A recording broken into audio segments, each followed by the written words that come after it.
किसी शहर के रेलवे स्टेशन पर एक भिखारी रहता था। रोज वो ट्रेनों में भीख मांगकर अपना पेट भरता था। एक दिन उसकी नजर एक सूट बूट पहने लंबे आदमी पर पड़ी।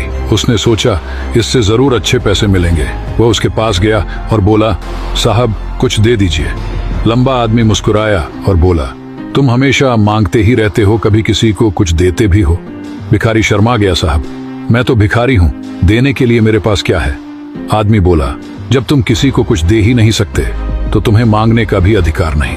इस दुनिया में लेने देने का नियम चलता है, जब तक दोगे नहीं मिलेगा भी नहीं। और वह ट्रेन में बैठकर चला गया। उसकी बात भिखारी के दिल में तीर की तरह चुभ गई। 2 दिन तक वह यही सोचता रहा, शायद मुझे भी इसलिए कम मिलता है क्योंकि मैं किसी को बदले में कुछ नहीं देता। तीसरे दिन उसने स्टेशन पर खूबसूरत फूल खिलते देखे।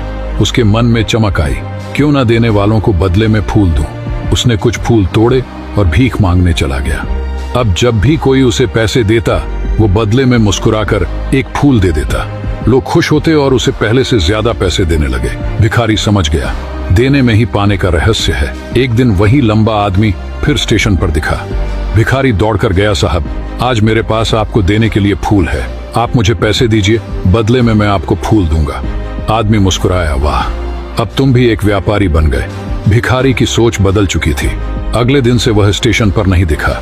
6 महीने बाद वही स्टेशन 2 सूट बूट पहने व्यक्ति आपस में मिले। एक बोला, कहो पहचाना? दूसरा बोला, नहीं। पहला मुस्कुराया, हम 2 बार इसी ट्रेन में मिल चुके हैं, मैं वही भिखारी हूँ। दूसरा व्यक्ति हैरान, ओह तुम वही, लेकिन अब तुम कहाँ जा रहे हो? वह गर्व से बोला, फूलों का बड़ा व्यापारी बन गया हूँ। लोगों ने मेरी भीख नहीं खरीदी, मेरे फूल खरीदे। आपने सिखाया था जब तक हम कुछ देते नहीं हमें मिलता भी नहीं। उस दिन से मेरी सोच बदल गई और मेरी किस्मत भी। दोनों मुस्कुराए और आगे बढ़ गए। इस कहानी की सीख, सफलता हमारी सोच में छुपी होती है। तुम खुद को जैसा मानते हो जिंदगी भी तुम्हें वैसा ही बना देती है। इसलिए खुद पर भरोसा रखो और देने की आदत डालो, किस्मत खुद बदल जाएगी।